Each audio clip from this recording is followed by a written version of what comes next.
Fifidianana bentanana commune Antananarivo renivohitra hiakatra fitsarana rampitso etsy Anosy. Manondranana harem-pirenena tsy misy tokony ho afamaina ireo tompon'antoka rehetra.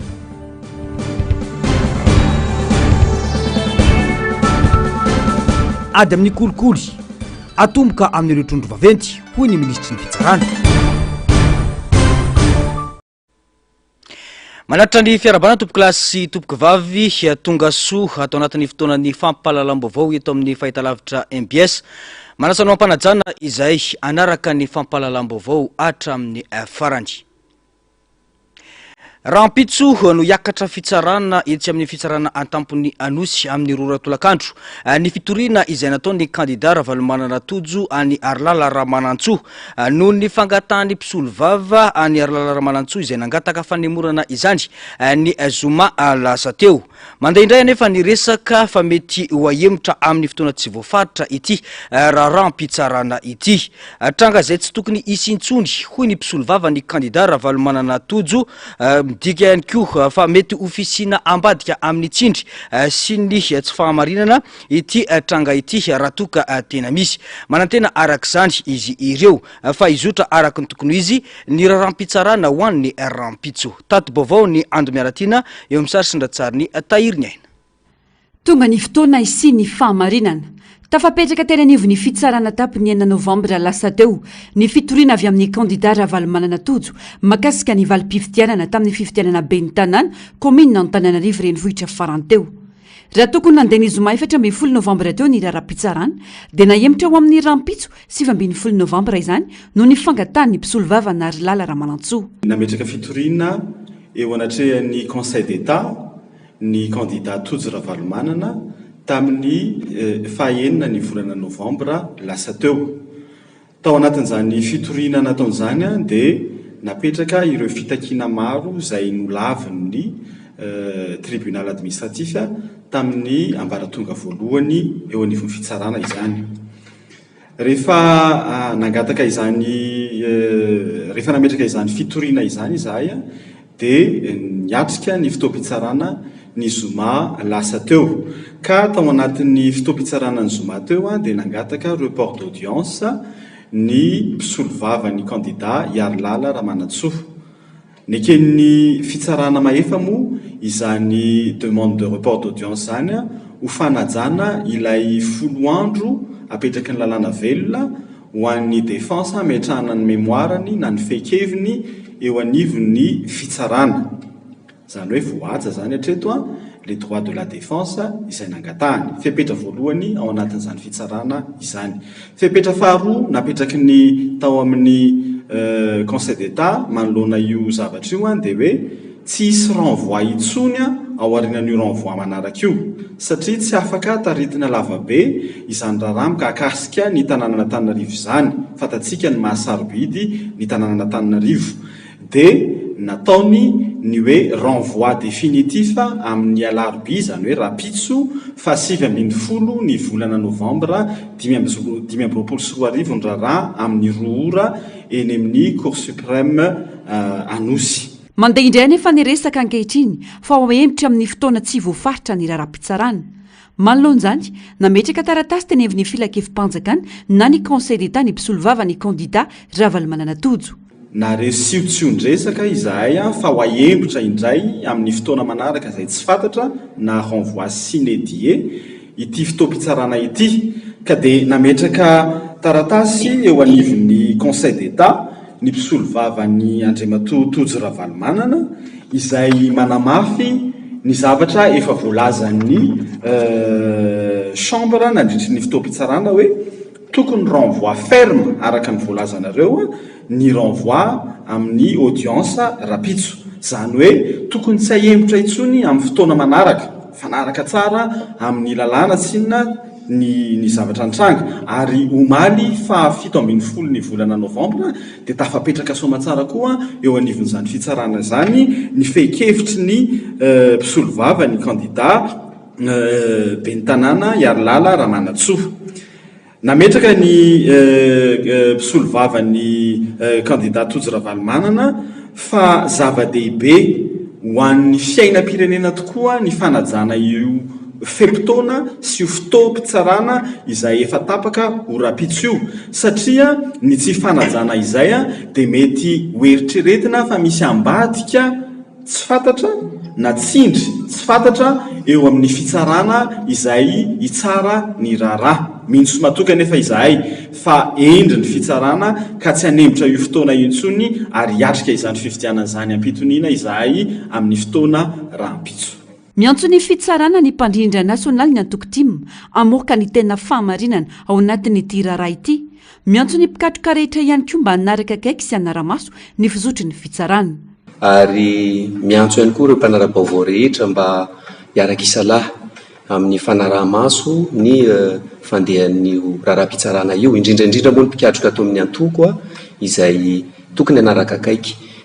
Nazanajana nefa dia mitoky ary matoky tanteraka izay ny fahendren'ny fitsarana mahefa mba hitsara aradrariny sy araky ny hitsiny io disadisa ara-pifidianana izay misy eo amin'ny Andriamatoa Tojo Ravalomanana sy ny ben'ny tanàna Antananarivo Madame Arlala Ramanantsoa io. Mihitsy matoky izay fa hivoaka ny fahamarinana mahakasika ny tena safidim-bahoaka satria zay tokoa moa no tanjona amin'izao fanavoazana izao dia ny ampiariary izay tena safidim-bahoaka ka mametraka ny fisaorana sahady ho an'izay izay hiaraka isalahy amin'ny antoko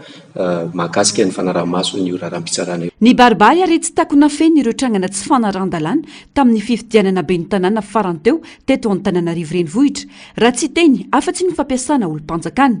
Ambonin'izany ihany koa ny fisian'ireo osika sy fampiasana ordonansa tsy manara-dalàna raha tsy teny afa-tsy ny tao amin'ny boriboritany fahefatra. Ny alohan'ny fiatriana ny fifidianana ben'ny tanàna ho an'ny teto Antananarivo renivohitra dia nisy tranga maro izay tsy mifanaraka amin'ny lalàna nataony ben'ny tanàna Antananarivo renivohitra Arlala Ramanantsoa. Anisan'izany ny fampiasana ireo ataontsika hoe olom-panjakana toy ny gouvernoura amin'ilay teny malaza lazainy hoe anizany tanàna mova tsy atsika ny tanàna Andriamatoa gouvernoura. Misy ihany koa ireo olom-panjakana izay nanohana azy nandritra ny fampielezan-kevitra. Nisy ihany koa ireo ataontsika hoe hosika nandritra ny fifidianana. Fa anisan'ny tena namitolagaga dia ny resaka ordonansa izay nampiasaina.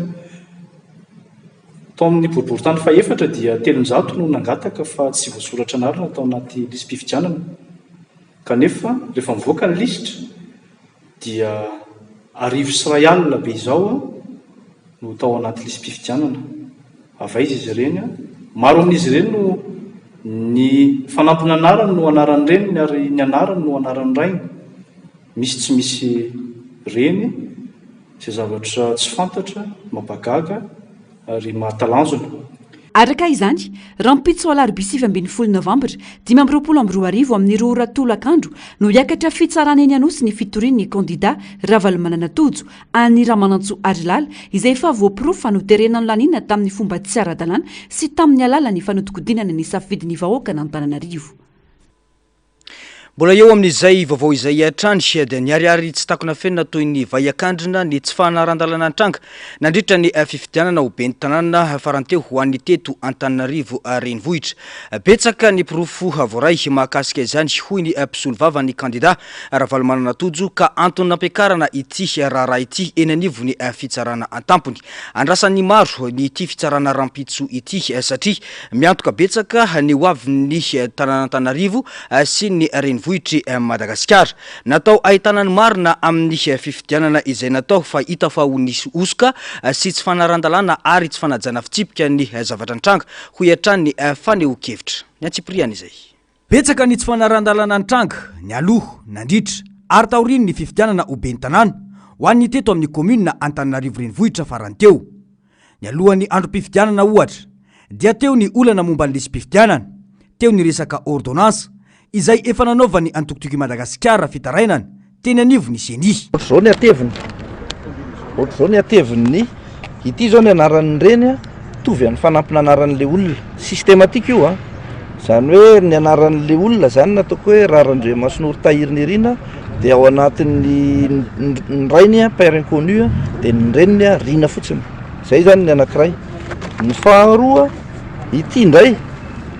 zay mireprésente ho fa 80% ao anatin'io liste ny ordonnance io a anarana mitovy daholo raha hoe Randriamasin'y Nour-Tahir Nirina no ato anatin'ny ordonnance dia efa misy anarana Randriamasin'y Nour-Tahir Nirina efa anaty liste arrêté tamin'ny 15 mai dia ny manaraka ato indray a ity indray maire inconnu zay tsy m'existe mihitsy ny fomba ahafahana mahazo karapanondro hoe maire inconnu zany dia ato ny isan'izay a dia manaraka ato moa ny bureau de vote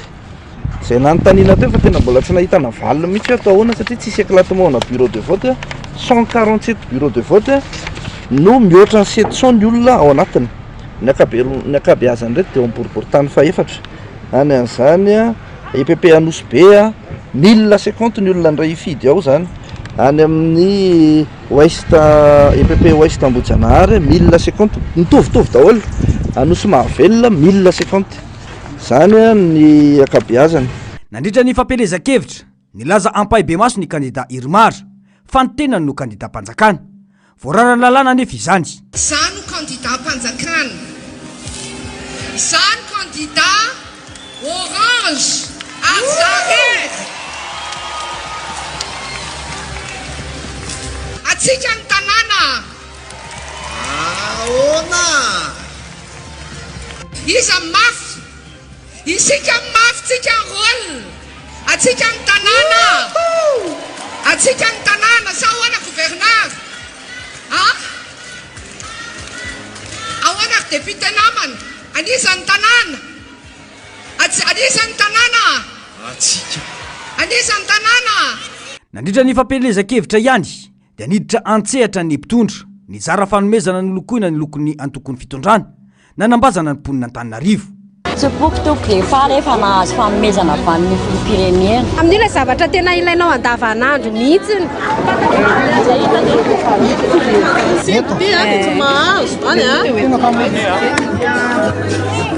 Mbola tsy nahazo varoatra tamin'ny fiainako. Dia vokan'ilay zanako lahy matoa niaraka amin'ny bebenay taty. Nyaty meko an'ilay zanako. Nandritra ny androm-pifidianana mpirofandatsaham-bato maro no nahitana osoka satria betsaka ireo nahitana tsy fanjariana ka niteraka fifamaliana izany. Santionany tamin'izany ny fisiana andian'olona na koa andiana mpitandro filaminana ny fiditra ao amin'ny toerana tokony anatanterahany ny fifidianana. Nahitana zany avokoa ireo boriboritany enina eto Antananarivo renivohitra. Tonga daholo amin'izay le olona fofolovolo ohatrany manao endrikendrika militaire daholo le olona zany amin'le izy. Olona maromaro avy any Anjozoro be, avy any Ivato,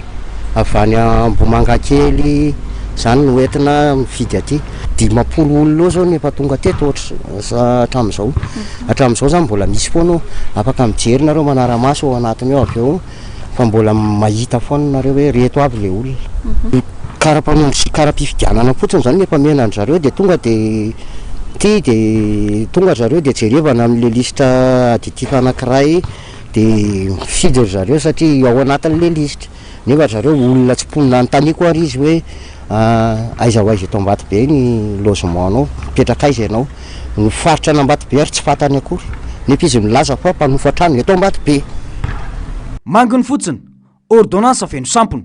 anarana hafahafa lazaina fa tsy misy ray ny ankamarony teo koa ireo tsy misy reny. Vehivavy iray mananjanaka mitovy anarana miisa 9 eny 30 azy. Ny fanampinanarana no lasa anarany reny. Olona sady manana kara-pifidianana no mbola mitondra ordonnance. Mpifidy mitondra kara-pifidianana sy kara-panondro anarana samihafa nefa no voasoratra ao amin'ireo. Olona tratra nitondra bulletin précoce. Dia karaha tsy mifidiananao tany, ino ny idiranao tao? Dia namele olona tao afaka mifidy ianao. Dia taiza avy ianao nefa mifidy sa mbola vao taty any? Dia aiza avy eo?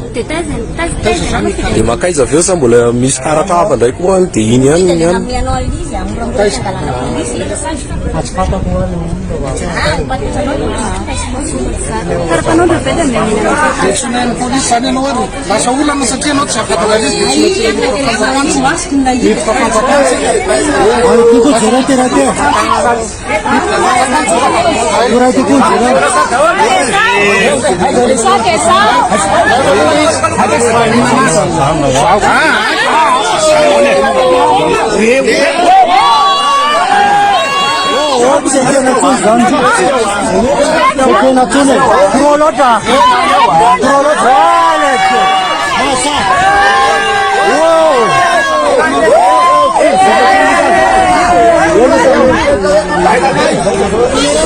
Numéro 7 Rena. Numéro 7 après coché.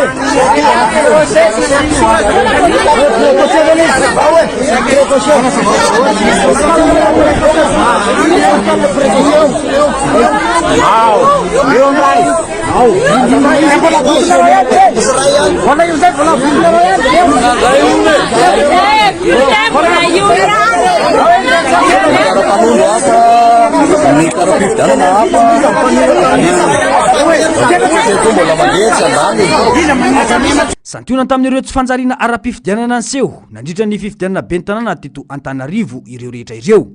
raha tsy aivina tokony ho tamin'ny zoma faefatra ambin'ny folo ny volana novambra lasa teo ny fitsarana ity raharaha ity saingy noho ny fangatany mpisolo vava ny kandida Arlala Ramanantsoa dia nahemitra ho amin'ny rampitso alarobia fa 7 ambin'ny folo ny volana novambra izany. Betsaka ireo fandikan-dalàna tamin'ny fanatanterana ny fifidianana be ny tanàna ka ilaina ny fahanamarinana ara-dalàna mba ho fanajana ny tena safidim-bahoaka marina raha ny fanazavany mpisolo vava ny kandida Ravalomananatojo.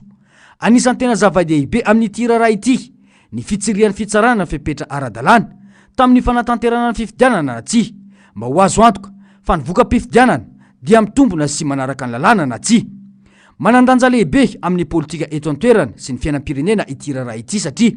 mamaritra ny hoavin'ny be ny tanàna Antananarivo sy ny fandehanany ny raharaha politika ho an'ny hoavy ho an'ny renivohitry Madagasikara hoy ny mpanara-baovao.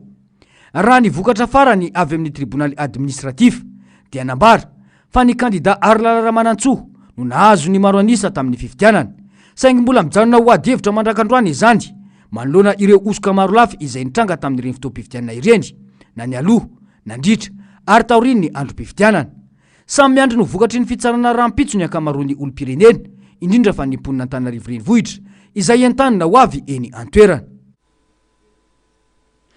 Ho andrasantsika arak'izany ny fivoarany izay vaovao izay fa lafim-baovao afa-tanteraka kosa indray dia mbola mety isy fanitsina ny politika ankapobeny ny fanjakana na ny PAF natolotra teny anivo ny anteny miram-pirenena androany hoy ny Prime Ministre lehibe ny gouvernemanta. Miankina amin'ny vokatry ny fikoanandrom-pirenena no ahafahana manao izany raha ny fanamafisany. Mila omena lanja ny fitsinjaram-pahefana tena izy azahoana mitondra fanovana sy fanavozana marina hoy hatrany ny Prime Ministre lehibe ny gouvernemanta. Ankoatr'izay dia fifidianana marina sy mangarahara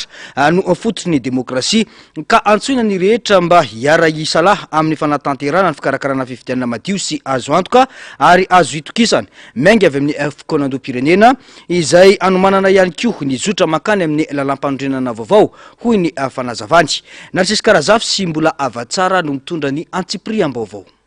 Tsisy ny fanarenana sy ny fanavaozana raha mbola manjaka ny kolikoly sy ny fomba ratsy amin'ny fitantanana ho ny Prime Ministre Hery-Tsalama Rajaonarivelo tsy maintsy miopana amin'ny tombotsoa iombonana sy ny fitantanana ny mangarahara ny firenena ka vahoaka malagasy manontolo no tokony handray anjara fa tsy ny gouvernemanta irery ihany. Atao lahara-pahamehana ny asa ary ny vokatra hita maso ihany no andrefesana ny zava-bita sy anitsiana ny lesoka hoy ny fanamafisana. Mila fomba fiasa mazava king ary mangarahara zany tsy maintsy atsaraina ny asan'ny fanjakana ary avaozina nitolotra omen'ny fitondrana mba hifanaraka amin'ny filan'ny vahoaka amin'izao vanim-potoana izao. Izy moa mena fotsiny le chronogramme zany amin'ny mahevatra amin'ny roapolo azy fa eo amin'ny pandiniany zay amin'le hanomboana sy le rindra slamina na organisation et méthode hitondrana ny anaovana le concertation. Misy roa zany avy ny fotony ho ampiakarina ve le izy dia misy dinika be sa efa mena araky ny vision mena iny dia ampidinina any fotony fa ny izy zany dia zao tsy maintsy mahatongatra ny fotony zany le hevitra sy ny fanoloran-kevitra anasoa firenena fa koa ny kina sy ny aya satria zay zany io a savorovoloky ilantona tena vela mihitsy ny rehetrarehetra mba hiteny io amin'io dialogue national sy concertation nationale io ao ny toerana hitenenana ny mety sy ny tsy mety sy ny hevitra ao a anatsarana amin'ny firenena fa efa tokony atsahatra amin'izay le fitakina ety an-dalambe fa anatina sehatra voarindra sy voalamina ao dia afaka miteny daholo zay hiteny rehetrarehetra afaka manakina zay tainakina hiditra amin'ny asa maika ny fitondrana indrindra eo amin'ny sehatra sosialy eo koa ny fanamafisana ny fandripahalemana ny fanohanana ireo mponina marefo ary ny fanarenana amin'ny laony ny tolotra fototra mikendry ny anarana ny toe-karena ny gouvernemanta iaro ny ari-karena sy anatsara ny fandraisana anjarany tsirairay amin'ny fampandrosoana tafiditra ao anatin'izany ny fametrahana paikiady entitra amin'ny famoronana asa ny fanokafana fanadiadiana amin'ireo raharaha fanodikotonam-bolam-bahoaka fa indrindra ny fanatanterahana ny fikonan-doha amin'ny pirenena. Le izy moa tsy hoe voalaza satria ireo ny ray aman-dreny am-panahy ny maroanisa amin'ny malagasy raha ny fahalalana ny statistika aloha ireo ny maroanisa tsisy miteny hoe tsy maintsy ireo ihany fa misy koa ndreo vondron'olona vondrony ray aman-dreny avy any amin'ny faritra ny azo manga ny mpitazona viarara manankolazainy ka zay ny ataoko anareo hoe mbola mpandiniana le rindra slaminy zay fa ireo aloha ny efa fantatra efa nitarika hatramin'izay dia raha nisy tsy fahampiana na tokony anampina-drareo atsara kokoa dia hitaritsika izy hitarina tsy afaka tena hoe ohatra misy koa hoe malagasy silamo hoe misy malagasy mino zavatra hafa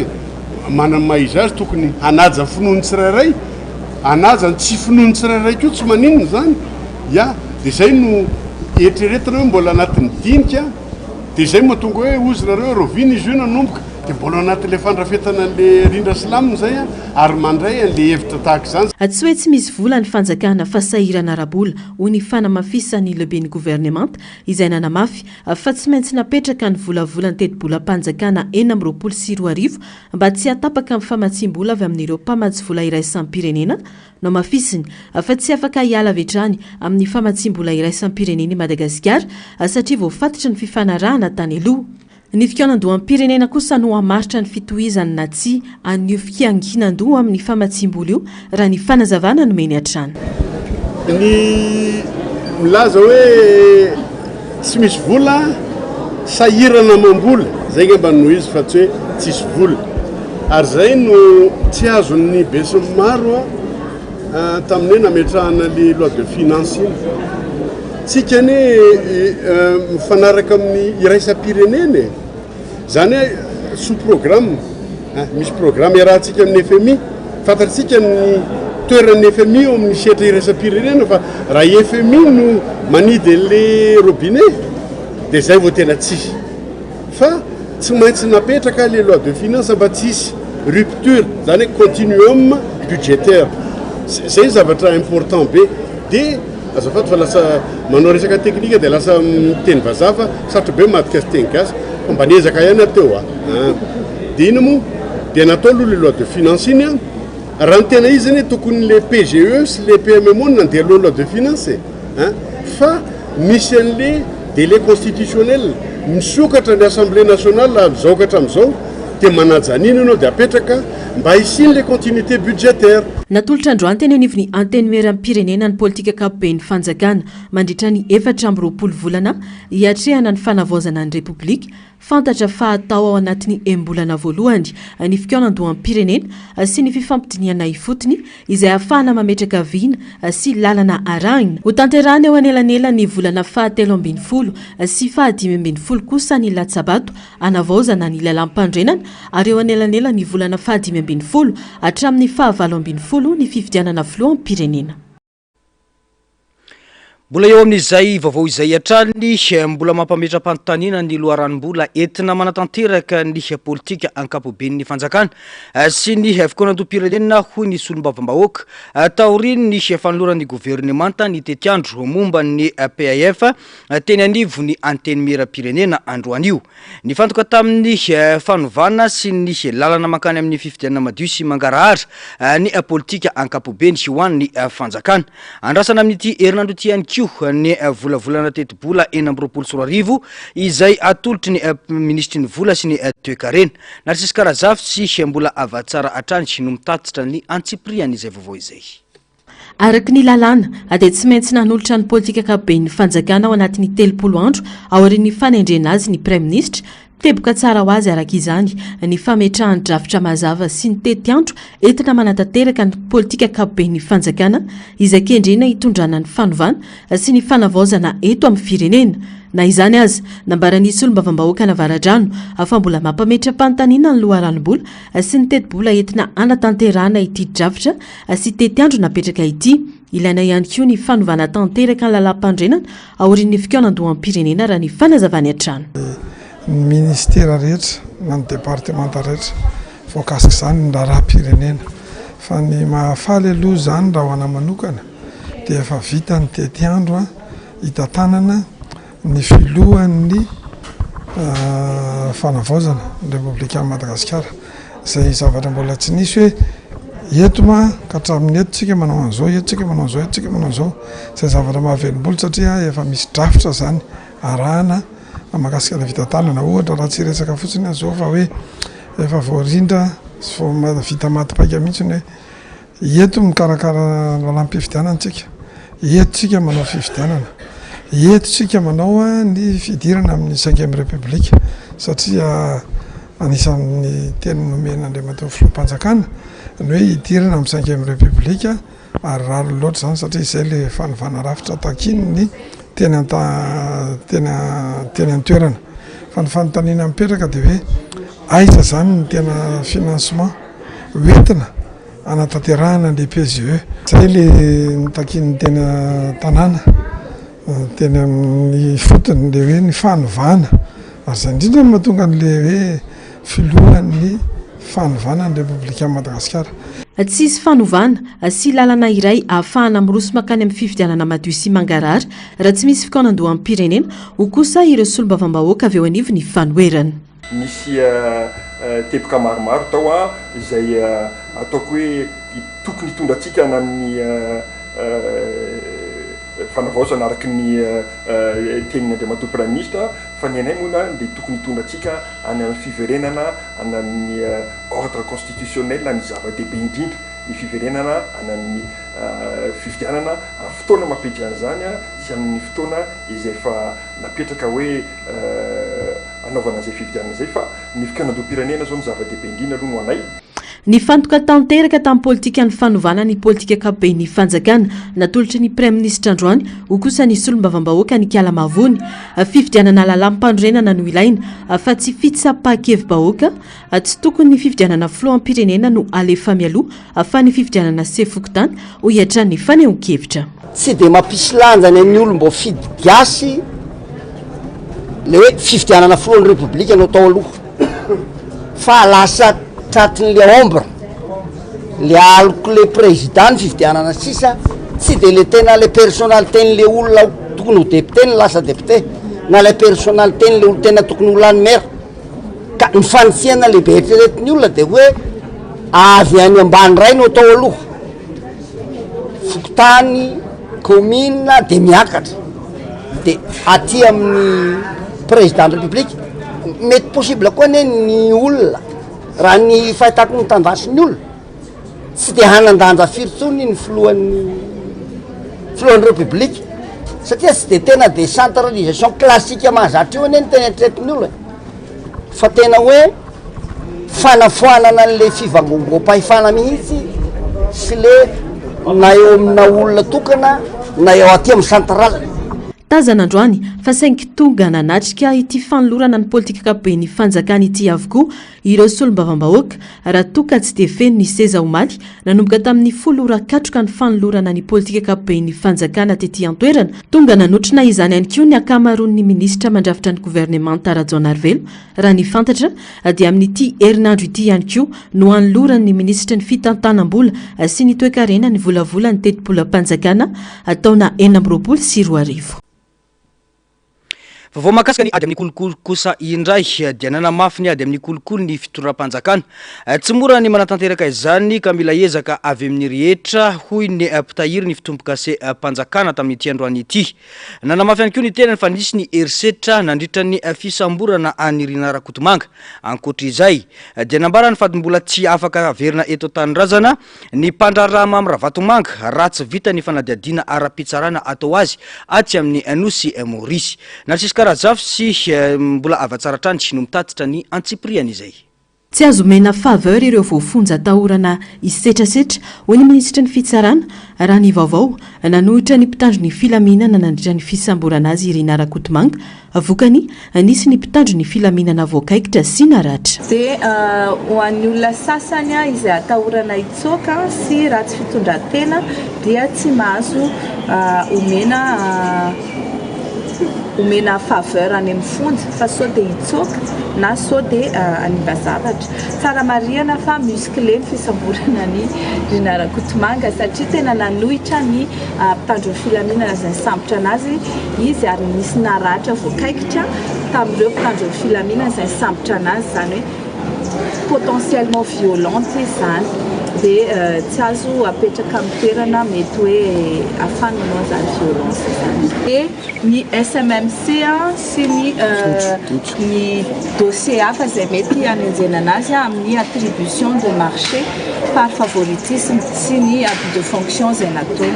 Ankoatra izay momba ny raharaha Ravatomanga nambaran'ny ministra ny fitsarana fa tsy Madagasikara rery no mangataka ny anaovana fanadihadiana amin'ny mpandrarama amin'ny Ravatomanga, mangataka ny ampidiana azy atandrazana kosa nefa ny fanjakana malagasy tsy afaka hirosona nefa izany raha tsy vita tanteraka ny fanadihadiana ara-pitsarana izay hanenjehana azy atsy amin'ny Nosy Maurice. Nananazy atandrazana dia extradition.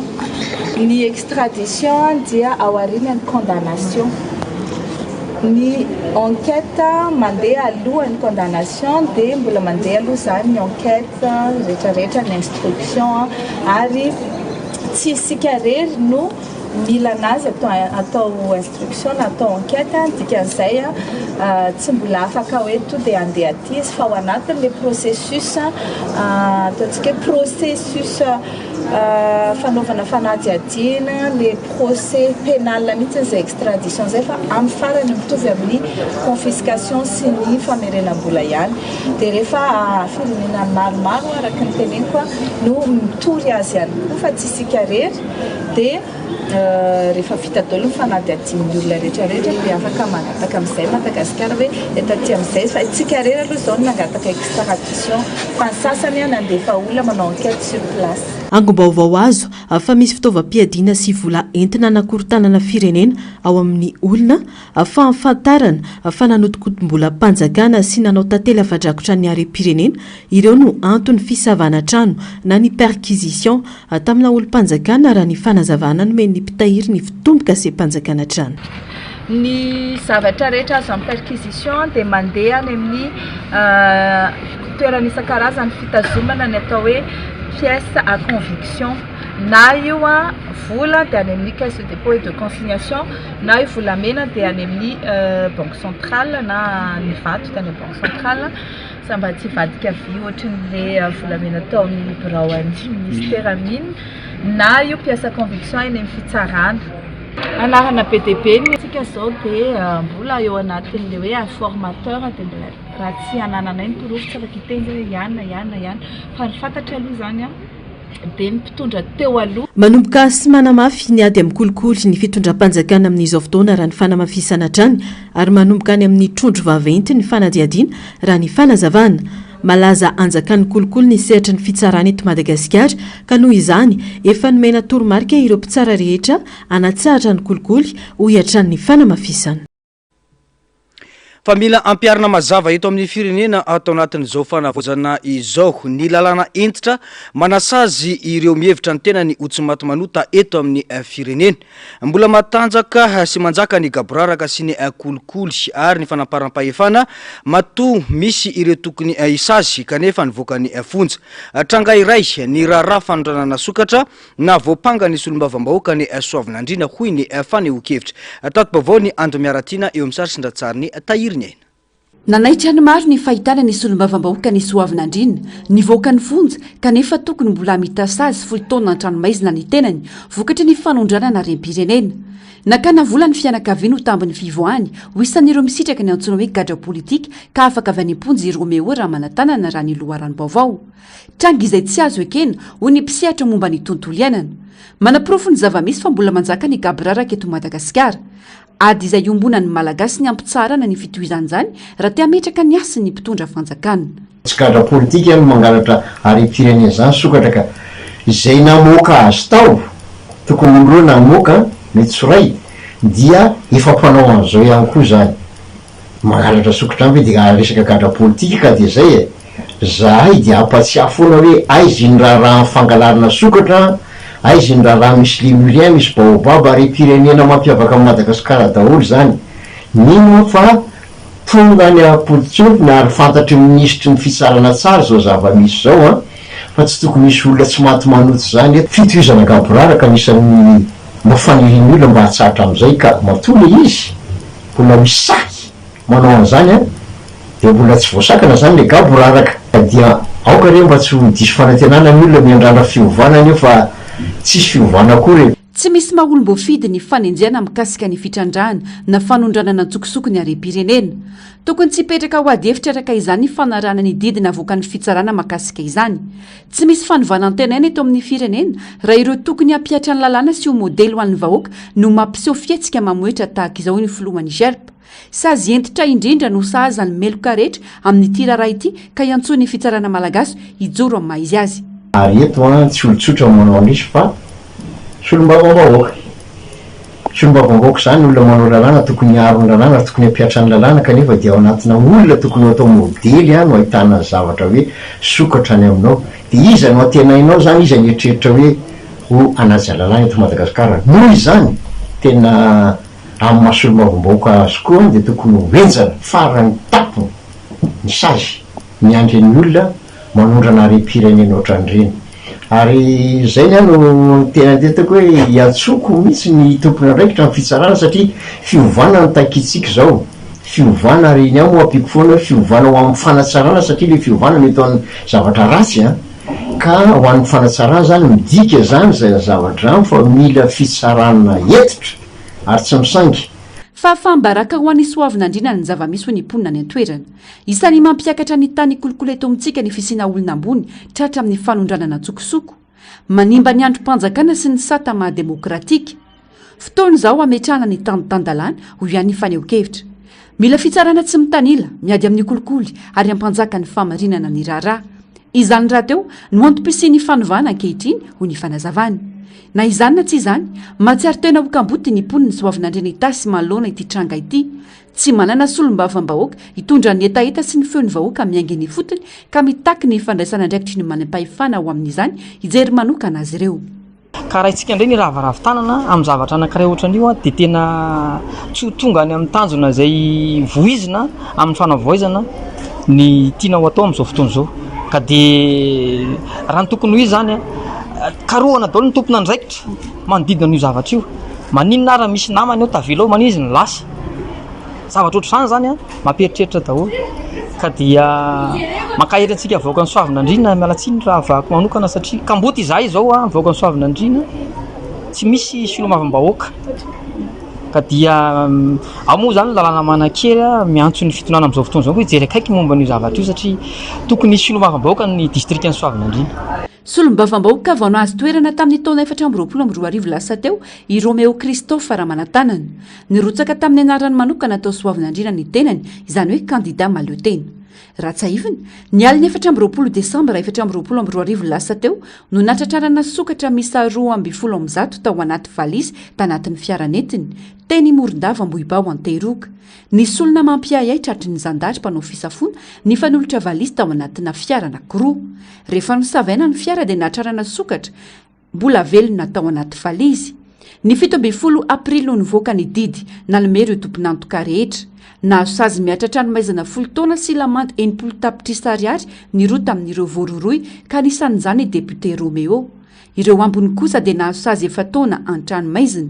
mariana nefa fa tsy maintsy manefa onitra roa tapitrisary ary ireo voapanga rehetra ankoatra ireo sokatra tratra izay Antony gadra nisy olombavambaoka ny Soavinandrino mbola nisy volamena sy baobab ary maki ihany koa sarina niaraka tamin'ireo sokatra ireo raha ny vaovao samihafa andrasana ny toiny.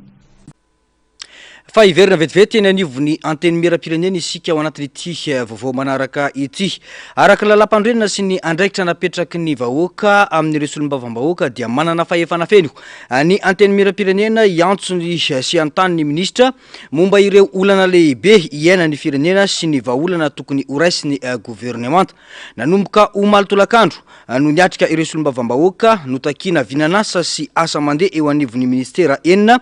dia ny asa vaventy ny fahasalamam-bahoaka ny fanabeazam-pirenena ny angovo sy ny solika rano sy ny fanadiovana ary ny atitany sy ny fitsinjaram-pahefana ny antsiprian'izay eo amin'ny sary sindratsary ny niaro tanjona. Betsaka ireo lalana simba sy tokony efa nasimpananrenana eto Madagasikara ny tarazoka ny fanamboarana azy noho ny vola tokony honatokana ao amin'izany novaina anarany ka nahatapaka ny famaditsim-bola hoy ny ministry ny asa vaventy. Ao anatin'ny famerenana ny momba izany ny ministera amin'izao ka ao anatin'izany ny fanolorana tolo-dalàna ahamaro toerana ny vola natokana ikojakojana ny lalana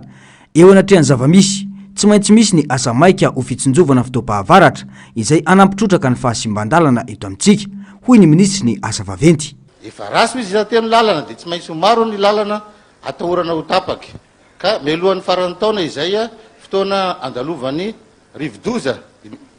irosahany rosakorana bebe kokoa dia tsy maintsy alefa any akanza daholo ny orinasa rehetra iomana amin'izany fatapahany lalana zany amin'izay fotoana zay raha sanatria misy ny fatapahana tonga dia efa afaka mandray ndraikitra avy hatrany anao an'izay fanohizany famifamohizana. Raha tsika malala fa mbola misy ara ny lalana tapaka amin'izao fotoana zao ohatra amin'izany zao ny lalam-pirenena fahenina tamin'ny nandalovan'ny rivodoza gamane dia tapaka ny pont ny fasy sy mahavavy amin'izao fotoana zao dia efa miomana amin'izany ny ministera ny asa vaventy mba hialana ny fatapahan-dalana indray rehefa tonga ny rivodoza. Ankoatra ny famerenana ny fitokisam-bahoaka amin'ireo olom-panjakana eny ifotony dia isan'ireo lahara-pahamehana ho an'ny ministera ny fitsinjaram-pahefana ny fanafainganana ny fankatoavana ireo tetikasa-pampandrosoana no volavolaina teny ifotony sy ny famahana ireo sakatsakana amin'ny vola tokony anatanterana ny asa eny ifotony. Ny amin'ny resaka fitsinjaram-pahefana rahantsika nahita tao anatin'ny taona vitsivitsy zay fa miasarotra ny famoahana an'ireo vola ho an'ireo vonjom-bahoaka fitsinjaram-pahefana ireo ko ataonay lahara-pahamehana foezaka miamahana an'ireo sakatsakany isan-karazany na ny ataoko hoe ny fankatoavana ohatra resiko ohatra fotsiny ny fankatoavana an'ireo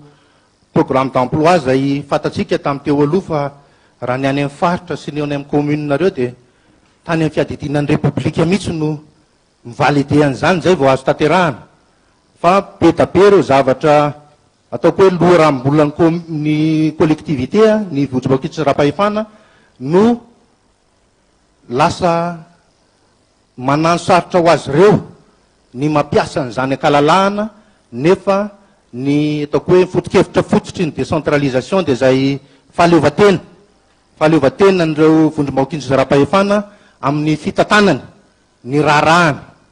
Ao anatin'ny fotoana ny maintany isika izao ka tsy mihodina araka ny tokony izy ireo mila mamokatra herinaratra ho an'ny tambajotra iraisana ho an'Antananarivo hoy kosa ny ministry ny angovo. Manoloana izany dia tsy maintsy miroso ny fampiasana ireo centrale termika kanefa tena mandany solika itopo amin'ny karan'io vahaolana ny raisina ny fandefasana orana artifisialy. Ao anatin'izany efa ny ao anatin'ny vahaolana foezaka dia misy ihany koa ny opération de pluie provoquée rehefa tsy ampy izany ny orana dia tsy maintsy natao ny fandatsahana orana. Ny fandatsahana le opération de pluie provoquée tsy afaka atao isan'andro fa misy ny condition normale de température et de pression zay vao afaka manao an'le izy tsika misy zavatra maro zany afaka atao ka efa nanao isika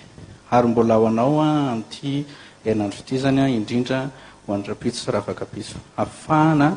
mampitombo ny tany-drano eny an-dekaleka ka ahafahantsika ihany koa manena an'ireo fampiasana solika zany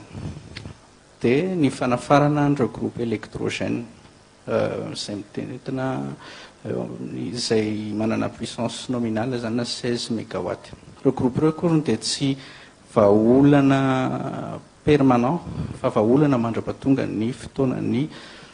fahavaratra. Rehefa tonga amin'izay ny fahavaratra dia ho alefa ny faritra ireo groupe reo. Eo ihany koa misy ny acquisition na groupe zany ho any amin'ireo faritra izay tena hita hoe misy ny délestage. Fa ny lavitresaka kosa angambany dia makany amin'ny transition énergétique, makany amin'ny énergie renouvelable, satria tsy afaka intsony zany tsika hoe intehitra amin'ireo centrale thermique izay anafaratsika solika izay andanantsika vola marobe zany. Efa lanteo anivony filan-kevitry ny ministra kosa indray ny politika ametrahana ny rano fisotro madio fahadiovana sy fidiovana. Iroso amin'ny fametrahana fotodrafitrasa mifanaraka amin'izany ministeran'ny rano sy ny fidiovana ary ny fahadiovana, hoy ny nambaran'ny ministra. Ny tanjona zany dia ny fametrahana fotodrafitrasa maharitra fampidirana rano fisotro madio tsy eto an-tanàn-dehibe ihany fa eny ambanivohitra ihany koa, ny fananganana ny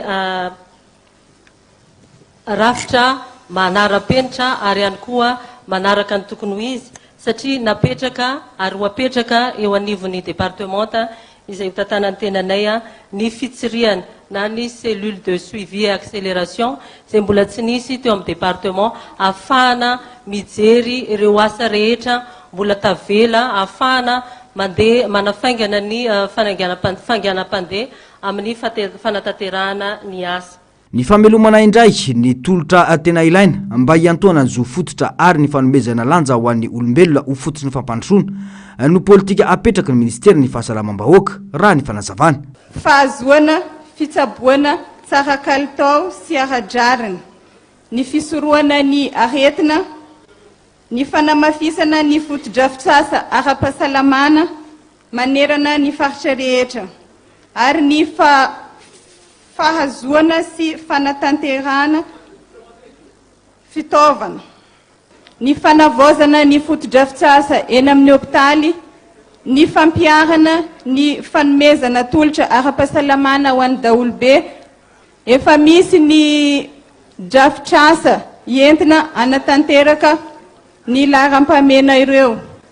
Ny famalinan'ny fitakiana nataon'ireo sendika kosa no nirosona voalohany ho an'ny fanabeazam-pirenena. Isan'izany ny resaka famondrana arakasa ireo mpiasa, ny fampidirana mpiasam-panjakana, ny fotoran'ity ministera ity ny momba ny fandaharam-pampianarana. Ny distinction honorifique izay tsy voakasika mihitsy efa ela, indrindraindrindra fa ny recrutement izay tsy ampy ny isany. Ao koa ny validation, ny fampianarana ambony kalitao moa dia mitaky zavatra mifanaraka amin'izay koa indrindraindrindra fa ny fahaizana. Dia nanao zahay karazana site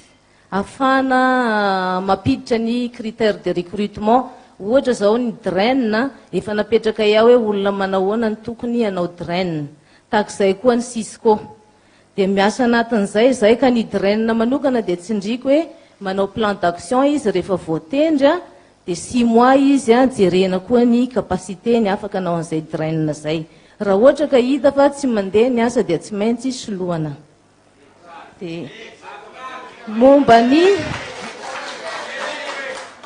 Momba ny fanatsarana ny fotodrafitrasa ny fitaovana ety mampianatra dia efa dinianay ao any koa satria betsaka ny toerana tsisy dabilio, misy sekoly rava ohatra ny Rivodoza. Dia ny programme mpampianarana indray dia misy fiovana satria efa ela ny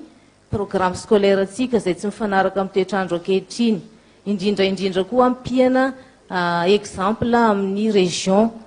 satria misy zaza ohatra tsy mahafantatra exemple ny raisiko ohatra zao hoe poma, mety tsy fantatry ny ankizy any atsimo ny atao hoe poma fa mety tsy nefiny anatin'ny sainy raha vao mivoaka ny sariny poma. Tsindriana manoka fa na éducation pour un développement durable tena hiditra be dia be satria ampiakarina ny kalitaon'ny fampianarana eto amintsika, indrindraindrindra ny civisme. Nisy ny fametrahana fantaniana izay nataon'ireo solombavam-bahoaka nandritra ty fiaonana natao tao amin'ireo mpikambana gouvernemanta misa enina. Tsapa nandritra izany, efa misy ny fitohizan-draharam-panjakana eto amin'ny firenena. Tsy hoe niova ny fitantanana dia mitsahatra ireo asa nataon'ny mpitondra teo aloha, saingy ireo asa ifotorany tena fampandrosoana no mandeha sy atao amin'izany raha fitina ny faneho-kevitra ireo solombavam-bahoaka ireo.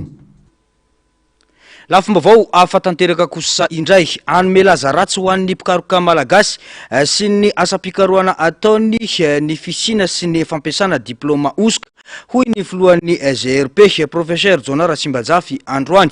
Ny rafitra teto mihitsy no manome vahana ny olona anao kolikoly ka nampirongatra izany. Mila fanadiovana arak'izany ny asa fikaroana eto amintsika atao anatin'izao fanovana eto amin'ny firenena izao. Ando miaratina sy Tahiriny Aina no mitatitra ny Antsipriam-baovao.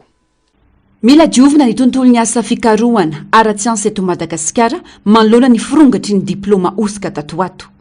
Ny rafitra napetraka teto amintsika mihitsy no gabraraka ka namela ny olona anao izany hoy professeur Jonara Tsimbazafy.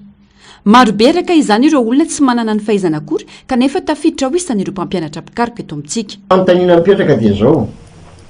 ahoana nazahoana an'ilay diplôma ovina collège des enseignants izy tamin'ny andro ministra izy zany zavatra tokony hivoaka eto dia tehiteny fa efa hitany efa misy lisitry ny olona any reo tsy ao anatin'ny corps ny enseignant chercheur reo kanefa tsy mampianatra akory na fomba nazahoan'ny doctorat ny ary nanao D1 D2 D3 ve nanao publication ve izy membre du jury any ovina nanaovany any doctorat any fa araka mba tsy resakay dia olona anankiray mahazo anakaramana olona 5 mikaramany ary nrisrisy efa tena mihoatra ny tokony atao zany ka le rafitra teto amintsika mihitsy moa zany namela an'le olona nanao risrisy hoe satria tamin'ny fotoana mba vofe izy tamin'ireo za tsy nanao tsy nisy risrisy taloha vofoanana le CNUS le misy solitenan'ny professeur titulaire zay ao anatin'ny province enina teto Madagasikara tena nanomboka teo amin'izay gabraraka tany amin'ny 2021 sa ohatran'izany ary zany zavatra any misy tompotompoka tsy tompoka fanjakana mandalo premier ministre zany fa manina le olona afaka nahazo diplôma foska satria le rafitra zany tena namela an'le olona nanao an'izany ka eto dia teteny satria fantatra ny matricule tokony zany anao évaluation tokony isy fandamina irahana amin'ny fopa na tiana na tsy tiana tsy maintsy isy fiatraikany goavana eto an-toerana na nivelany fampiasana osokio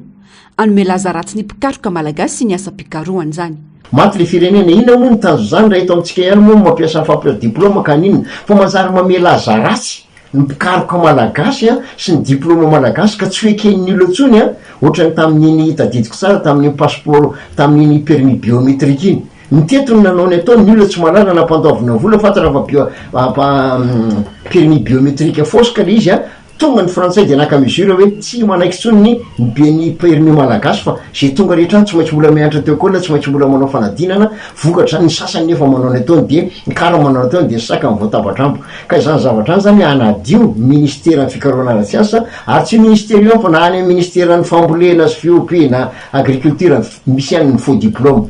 misy any faux diplôme. Miantso ny fandraisana andraikitra entitra avy amin'ny fitondram-panjakana araka izany ity professora ity anaova indohan-draharaha miady amin'ny kolikoly izay mamotika ny sehatrasa eto Madagasikara.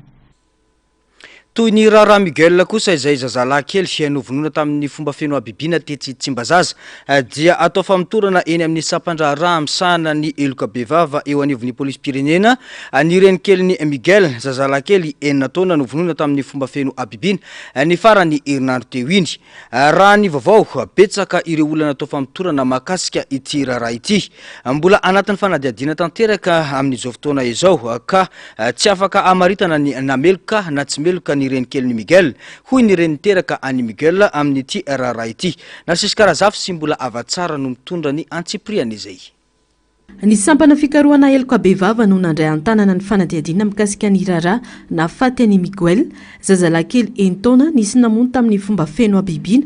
teny Tsimbazaza ny zoma lasa teo olona maro no niatrika fanadiadina saingy hatreto dia ny renikely nipetrahany io zazy io no notanana eny amin'ny BC atao fanadiadina raha ny fanazavana nomeny ny rahalandrainy manao antso ny tokony hijerena manokana ny tsy fandripahalemana ny fianakavian'i Miguel sy ny hitadiavana farany izay aingana izay nahavandoza namono ny zanaka izy ireo. Zavatra nitranga zany ny zany hoe nanomboka ny sabotsy maraina efa tonga zany ny polisy constaté sy ny toerana sy ny karazany efa nadedolany ny préfecture tany polisy satria tao amin'ny brigade criminelle na tenako zao ara dia nisany tao amin'ny brigade criminelle ihany koa nanao zay no hoe non tsy hoe nanao zany inona ny tantaranareo fa ny brigade criminelle zany nanao ny enquête namerika fantany izy dia mamaly zany sy olona afaka anaovana le enquête satria tsy voafaritra hoe iza moa no tokony anaovana iza ny tsy azo anaovana. Amin'izao fotoana izao aloha zany ny voatazona dia ny renikelin'ny zaza ny voatazona zany hoe ahoana moa zany ohatran'ny eny renikely satria ny tena reniny zany tamin'izay fotoana izay tsy tao an-trano efa nisy koa ny ohatrany hoe fisarahana teo aloha amin'ny tena hoe tena vrai reniny zany reny renikely zany voatazona amin'izao fotoana izao aloha. Dia raha ohatra mahita ny sary sy ny anina amin'ny amanjery ny fitondram-panjakana na ny izay mikasika amin'ny resaka lalàna dia tokony mba jerevana kely ny sécurité satria tena mampalahelo izy faritra tsara faritra angamba sy tena hoe ambanivohitra atsara faritra tsy mazaza ary rena hoe tanàna efa mba lehibehibe kely ihany fa mampalahelo zany le izy satria zazakely ihany taona no hiabibiana ohatra zany dia tena mampalahelo fa tokony mba jerevana kely ihany. Ankilany ny antso amin'ny anajanonana ny fitsaram-bahoaka miatra aminy eo anivon'ny tambazotra an-tserasera ny reniny teraka ny Miguel tsy fantatra ireo mpampiasa tambazotra an-tserasera ny fifanarahana sy ny antony tsy nahafahan'ny taizany zanany hoy ny fanazavana. Mba mantanilo alohan'ny tenenana hoe vehivavy mitovy ianao za mararitra matianaka zany fa tsy to dia mitsantsatsantsaana fotsiny ianao hoe narina le zaza fa mety tsy tiany lehilahinao mbola célibataire tsara mama Miguel mère célibataire fa ny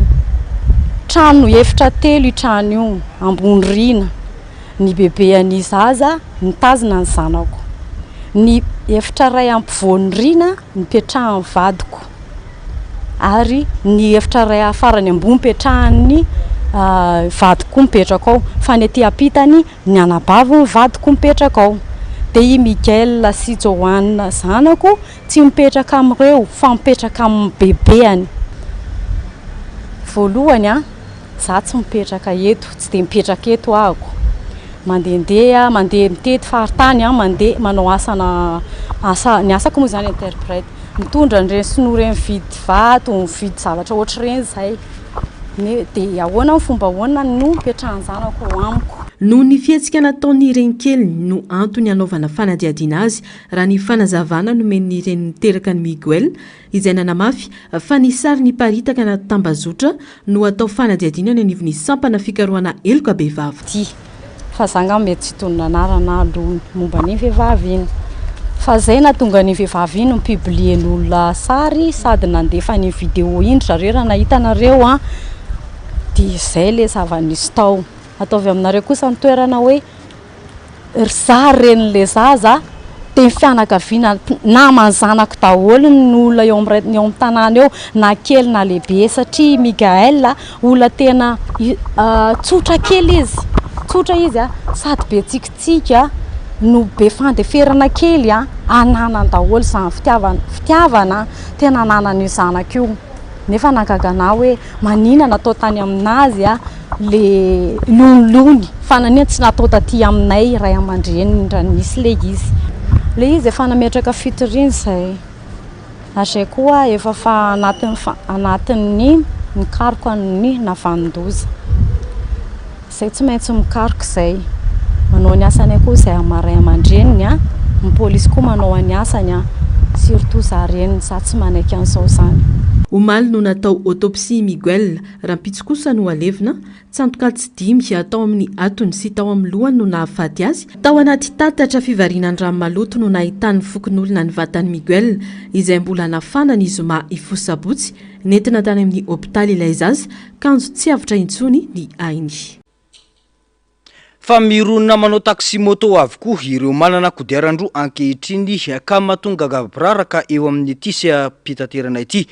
Sakana tsy hafana mandroso izany ka ilaina ny fanarandalana hoy ny filompanorona ny fikambanan'ny taxi eto Antananarivo tamin'ity androany ity. Ao anatin'ny laminasa sy ny atsisika ampanarandalana ity serity araka izany ny mpitarika amin'izao fotoana izao noho ny fanambarana ofisialy nivoaka isan'ny ireo fitaovam-pitaterana ara-dalana eto Antananarivo renivohitra ny taxi moto amin'ny alalana fivoriam-be izay iarahan'ireo mpisetra rehetra izay tanterana amin'ny sabotsy avy izao kosa no anamafisana izany raha ny fanazavana atrany ny antsipriana izay. Kaboraraka miaina anaty tsy fanaran-dalàna ny mpisetra ny taxi moto tato anatiny taona maromaro zao na ny toerana fiantsorana azy mbola tsy voafaritra mazava mandraky tiany androany zara raha misy 300 n'ireo mpitatitra no ao anaty vondrona manara-dalàna raha nambaran'ny filoha-mpanorona ny taximoto eto Antananarivo Analamanga androany. Nanamafy ny fahavononana iroso tsikelikely ao anatin'ny rafitra manara-dalàna ny taximoto saingy mitaky fepetra maro izany. Anisan'ireo tena marary ny mpisehatra ny etra midangana alaina ny taximoto izay mananika ny 2 alina sy 3 hetsary ary isam-bolana. Manoloana ny vola miditra amin'izy ireo izay kely de kely. Taximoto no hoe atao anatin'ny vondrona mbola betsaka, tena mbola betsaka. Ataoko hoe ny 200 ny ngamba no tafiditra ao anatin'ny vondrona amin'izao fotoana izao. Fa ny 200 mpisehatra taximoto raha ataonay ny isa raha nanangona ny isa teny izay manodididina ny eo amin'ny 4,000 ny taximoto eto Antananarivo renivohitra. Ny ankabetsahany zany dia mbola tsy misy ao anatin'ny vondrona manara-dalàna avokoa. Efa namoaka teny zany ny commune tamin'izany fotoana ny hoe 2 alina sy 3 hetsary ary marianay fa tena mavesatra ho an'ny mpisehatra taximoto zany amin'izao. Isam-bolana io, isa-taona io azafady. Ny antony zahay ho an'ny mahafantatra hoe ohatrinona ny teti-bola mety ho zakan'ny taximoto ary zahay mahafantatra hoe ohatrinona moa versement mba azon'ireo taximoto reo ao anatin'ray andro ary ny ankabetsahan'ny mpisehatra taximoto amin'izao fotoana izay raha ataonay ny isan-jatony dia 70 isan-jato 80 isan-jato raha kely indrindra ny mpisehatra taximoto izay manofa. Lasa asa raikitra ny taximoto amin'izao fotoana izao raha santselika teo aloha mirona manao taximoto avokoa ireo manana kodiaran-droa ankehitriny. Antony iray mampirongatra ny tsy fandriam-pahalemana ho ny fanamafisana. Misy ireo asa tsy maintsy tanterahina hanadiovana ity sy ampitaterana ity miainga amin'ny fanavahana ireo tena mpisehatra sy ireo mpitirika. Eo ihany koa ny fanaovana fanamiana mitovy sy ny fametrahana lalana mazava ary ny fampiasana kodiaran-droa manaraka ny fenitra ho an'ny mpanjifa. Be dia be ho za teo amin'ireo fandaminana izay tsy maintsy ho apetraka ay resaka fandaminana sur terrain aloha voalohany indrindra izay efa misy volavolan-kevitra sy volavolan-asa zany hoentinay amin'ireo fiara-miasa miaraka amin'ny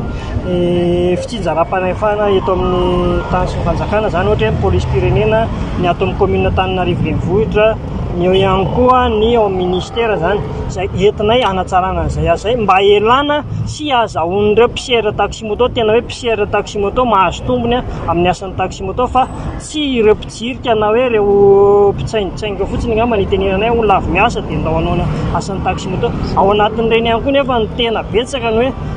mpangalatra ny mpanao asa ratsy manao fanararaotana zany rehefa tsy voara-maso ilay asa dia ametraka an'izay fiara fanaraha-maso tanteraka izay zany izay amin'izao fotoana. Raha ny tarimarika tombalana amin'ny 4,000 any ihany ireo olona mivelona ny taximoto eto andrenivohitra. Ao anatin'ny laminasa sy ny atsisika mpanaran-dalàna ity sehatra ity ireo mpitarika amin'izao fotoana izao no ny fanambarana ofisialy efa nivoaka fa isan'ireo fitaovam-pitaterana ara-dalàna eto Antananarivo ny taximoto. Amin'ny alalan'ny fivorimbe iarahan'ireo mpisehatra rehetra manatanteraka ny sabotsy ho avy izao no hanamafisan'izany. Maresaka avy any ivelany fantatra fa olona 3 no voamarina fa maty vokatry ny valanaretina marobe tany Etiopia. Olona 720 mifandray akaiky tamin'ireo nodimandry ireo no natokamonina no sady ray maso ara-pahasalamana raha ny tatim-baovao. Nanamafy ny ivitoerana misahana ny fahasalamam-bahoaka ny Etiopia fa olona 3 no nodimandry vokatry ny valanaretina Marburg. Nanambara ihany koa ny ministeran'ny fahasalamana ny atoerana fa misy tranga 3 ahina ho mifandray amin'ity aretina mampidi-doza ity ka efa eo ambany fanadihadian'ireo manam-pahaizana mba hanamafisana ny valin'ny fitiliana. Voalaza fa nipoitra tany amin'ny tanàna iray any atsimon'ny Etiopia ny valanaretina. Mbola tsy nanome isan'ny tranga rehetra ny ministera fa fantatra kosa fa olona 720 nifandray akaiky tamin'ireo voamarina fa voa no naiboka sy aray maso ara-pahasalamana ankehitriny. Mitovitovy amin'ny virus Ebola ny virus Marburg, aretina andomahery vaika sy hémorragie ny fisehony. Mifindra amin'ny alalan'ny fifampikasohana sy rarakivy na koa fikasihana biby mitondra ivalana aretina io ny Marburg. Manoloana ity toedrara ity dia miantso ny mponina mba hanaraka ny toromarika ara-pahasalamana ny tompona andraikitra satria ny fahitana aingana ireo tranga ireo dia zava-dehibe ahafahana manakana ny fiparitahan'ny valanaretina. Ny reny tanora indrindra eran-tany satria 5 taona monja dia ifanteraka ilay rendrano mavarina any Antartika no tranga hafakely hoentina amintsika indray amin'ity androany ity. Izy no Lina Medina, reny tanora indrindra maneran-tany. Tamin'ny taona 737 5 taona sy volana vitsivitsy monja i Lina dia nitombo be ny kibony Nieritreritra ireo ray aman-dreniny fa aretina ny mahazo an'i Lina ka nentiny namonjy mpitsabo. Rehefa natao ny fizahana dia bevoka 7 volana ilay zazavavy kely. Tao aorian'ny fikarohana dia hita fa nisy puberté précoce teo amin'ilay tovovavy kely ka nivoatra loloatra ny fitaovam-panokarana todinaina tao aminy ka izany no nahatonga azy ho afaka nitondra voka na dia vao 5 taona monja aza. Teraka tamin'ny 14 volana May 1737 i Lina ka zazalahy ny zanany nomeny anarana hoe Gérardo Medina. Salama sy ara-dalàna tsara. Iray amin'ireo zavaboary mahavariana indrindra eto an-tany ny Blood Falls. Hita any amin'ny Antarctica, indrindra eo amin'ny faritra antsoina hoe Taylor Glacier, ny Blood Falls. Misy ranomena avy eo amin'ny ranomandry mitovitovy amin'ny rà mikoriana ka mahatonga ny anarana hoe Blood Falls. Tsy tena rà nefa io mikoriana io fa ranontany avy any amin'ny banin'ny glacier izay efa voahidy anarivo taona. Mivadika ho mena tahaka ny rà io ranontany io rehefa mifandray amin'ny rivotra sy oxygène. Manapirofo fa mitahiry tsy ambaratelo ny ranomandry ary mbola misy ranon-javaboary miafina ao anatiny. Anisan'ny toerana fizahan-tany mampiavaka ny Antarctica ny Blood Falls ary maneho fa afaka mivelona ny zava-miaina na any anaty tontolo sarotra indrindra aza. Tapitra ny fampahalalam-baovao antsika tompoko lasy sy tompoko vavy mankasitraka anao nanaraka izany hatramin'ny farany. Isorana trany ny teknisiana sy ireo namanampana gazety nafahatsika nagnatontosa izao fampahalalam-baovao izao mametraka ny soava tsara veloma tompoko.